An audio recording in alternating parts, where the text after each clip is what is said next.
Hello, friend. I'm Micah McCurry. This is Bible Tract Echoes. I've got a question for you. Don't tune out yet. Have you ever made a mistake? If you're anything like me, the answer is yes. Many, many times over, I've made mistakes. Just errors in judgment, boneheaded problems, and just not thinking. Many of those, hopefully, were secluded or front-loaded on my life. I made most of those before the age of 16 or thereabouts, or at least let's hope that's the case. But in all seriousness, I get irritated at my own mistakes. Other people's problems, other people's issues of life. I haven't walked a mile in your shoes. I can't explain to you exactly why you do what you do. Maybe you can identify me. Other people's mistakes, they don't bother me anywhere near as much as my own. Today, I'd like to share one of those mistakes that for some reason kind of percolated to the top of mind. I'm going to share it with you today. I was maybe 8, 9 years old or so. This was something of an uncommon occurrence. Not me making mistakes. I made many of those, but this particular circumstance. My family and I, we were on something of a vacation. We had taken a few days away, and that is not something that happened routinely for the McCurry family. My dad still is, to some degree, something of a workaholic. He is driven, and I appreciate that. I've learned much from him, but when we went on vacation, we vacationed hard too. There were no leisurely days on the beach. There was no relaxation in hotel rooms. No. We were up at the crack of dawn because there was so much to see and so little time. I have since come to find that there are two different types of vacations. There is the kind where you actually relax, and there's the kind the McCurry family took. They were not very similar. But this particular vacation, I remember we were going to go to a fancy restaurant while we were on vacation. And this was something of an uncommon occurrence. My father was and still is scrupulously a good steward of what God has given him. Because of that, we did not waste, and praise the Lord, we did not want. Truthfully, some of his 3 boys, actually all 3 of us, might at times affectionately call my father a tightwad, and it's something that he has a little bit of affinity for, but we say it with the utmost respect because we were raised in such a way that debts and credit cards and all these types of things were things to be avoided and things to be careful of at the very minimum. But this day, we were on vacation. Dad was feeling a little generous. We were going to go to a fancy restaurant. I do have to give a little bit of background. I have had, and I'm getting better, something of an unhealthy relationship with food. For a good portion of my life, I've always been known as a big eater, but some self-diagnosing has identified maybe the scarcity mindset of my younger years might be partly to blame. It ingrained in me the need to eat everything in sight whenever possible. Hunger, of course, on the prowl all the time, just over the next horizon. You gotta eat now while you can, Micah. And so that was kind of my thought. Anytime there was food, I would eat all of it. Anytime there was mention of food, I began thinking, what am I going to eat? I've got to get as many calories in my face as possible. I've since gotten better and more disciplined. And so if you wonder, yes, I am anticipating the day my metabolism comes to a screeching halt, and I must get a hold of this now. And so we are working on that. But in all seriousness, this particular day, we were hungry. It was a go type of day. We had a lot going on, and so this expensive restaurant, not usually frequented by our family, we were out of town. It wasn't familiar to us. I'd never been there before. We were in for a treat. Wonder of wonders, Dad actually let me pick what I wanted. Now you've got to realize there's an art form to choosing what you want off the menu in the McCurry household.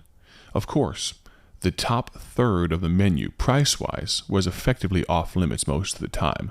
There was no chance. The creme de la creme, the highest levels, Not a chance. You had a tomahawk steak for $75? No sirree. And far be it from me to be foolish enough to choose that item, because my father would instantly put the kibosh on that, and he would choose for me. I would get 3 chicken nuggets or something like that. This particular restaurant, though, Dad was feeling extra generous. I knew not to push my luck, if you would, but I noticed as we walked in, the waiter told us, there's an all-you-can-eat salad bar. And I'm thinking, wow, not only can I eat almost anything on the menu within reason, but there's this salad bar that I can fill up. You've never experienced an all-you-can-eat salad bar like the McCurry boys have. You can put a lot of ham on a salad if you need to fill up, to make up for any lack in other places. I jest, but only partly. This particular day, looking through the menu, can you imagine it? Sitting down, somewhat swanky restaurant, not really top tier. It didn't have Michelin stars or anything, but still. Of course, I'm talking about a mistake, and this is where I begin to go wrong. You see, for most of my life, if we went to an Applebee's type place, a Chili's, or some run-of-the-mill chain, we often didn't, because my family, we like to go to mom-and-pop places, go to places you couldn't just go every day. But I realized that there was a particular item on the menu, most menus, that was a good choice for my situation. If you can't pick from the top third of the menu, you got to look for that strata right underneath. And so I would choose ribs. Of course, many restaurants, I should say, serve some version of pork ribs slathered in barbecue sauce. Can you think about it now? Don't you wish you had some leftovers in the fridge? You could just go pop it open and open up that to-go container and just dive in. Sounds good, doesn't it? Well, at this point in my life, ribs were a go-to. Here's why. Well, it came with a good amount of calories. Normally, you'd get 2 sides and maybe even a salad on top of the sides, but normally it came with a good amount of food. But here was the hack. Here was where I outmaneuvered my dad every once in a while. Chris McCurry, if you're listening, tune out for just a moment, okay? If I asked for the half rack of ribs, that normally sat right about the midpoint cost-wise of most entrees on the menu. But you must realize, my dad is a good steward, and he's always looking for a deal. Let's just say, back in the day, you could get a half rack of ribs for $11.99. I'm sure they're more than that now, but you realize as you look at that menu, for sometimes only $14.99, just $3 more, you could upgrade to the full rack of ribs. And that, of course, was well outside the normal. That was pushing into the top third. I would never ask for the full rack of ribs. I would ask for the half rack of ribs. And then my father, he'd look down. It's a good deal. It's only $3 more. And, of course, he realized there was going to be something of a dad tax, right? He was going to take at least 1 or 2 bones, and he was going to eat those because that's what fathers are supposed to do. And so he would recommend the upgrade to the full rack of ribs. You see, this is where I begin to go wrong, because I'm looking at a beautiful menu. It's wide and tall and filled with so many great things, and I look down and I see an item called prime rib. I had never had prime rib in my entire life. Some of you're chuckling to yourself already. I thought prime rib was just ribs, but better. And truthfully, now that I know, it's probably true.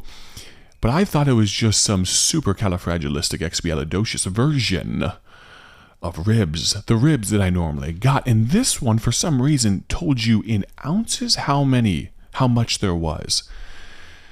I looked down and I saw the midpoint, 12, 16, 24. I said, Dad, could I have that 16-ounce prime rib? And you realize the 16-ounce prime rib, it was pushing the upper echelon of what he wanted to buy for me, but he had told me to pick what I wanted, and that's what I picked. And I did not say the 24-ounce, and so he said, all right, kind of begrudging. He said, all right, and so there I am, sitting with anticipatory glee, shoveling salad, macaroni salad, and potato salad, and yes, some regular salad with generous helpings of dressing. And then they bring the food, and they sit down. Probably, I don't know what my brothers ordered, maybe some fried chicken, or my dad probably got a steak. It was a good restaurant. And then they set down something in front of me. And I felt like everything had gone wrong. You see, I was expecting a steaming slab of juicy, succulent, very, very... I was already thinking about the barbecue sauce. This is a nice restaurant. Maybe they homemade the Bible. Maybe the sauce is homemade. And then they sat down in front of me, the pinkest piece of meat I'd ever seen in my life. Now you realize now I enjoy medium rare. That's all I really eat. I preferred that. I almost like it just a little bit on the blue side of medium rare. But that day, it was hope deferred, and my stomach was sick. You should have seen the look on my father's face as I was disappointed by a, let's say, $27 piece of meat. The au jus was there. The horseradish was there. I'll be honest with you, today, if I had to pick any cut of meat, prime rib would probably be my favorite. I put away childish things like ribs, and prime rib, yes, is where it's at. But that day, I was overlooking, and here's the thought for this week. You say, where is the Bible in all this? We'll get 4 days of Bible. Let me tell the story today, all right? Tuesday, Wednesday, Thursday, and Friday, we will make application from the Bible and from this story. I was looking past the best. I wanted something inferior. You would be hard-pressed to convince me even a well-smoked slab of pork ribs can compete with the best prime rib. But I was disappointed by the best. My question for you is, has there ever been a time in your life, and I'm speaking spiritually, has there ever been a time when you've been disappointed by the best? And when I'm speaking about the best, I'm talking about God's best. Worse than being disappointed, if you will, is choosing purposefully something else, choosing not to go with God's best because you know better. That's our theme, and that's our thought for this week. My name is Micah McCurry. This has been Bible Tract Echoes, and we will open up our Bibles the remainder of this week.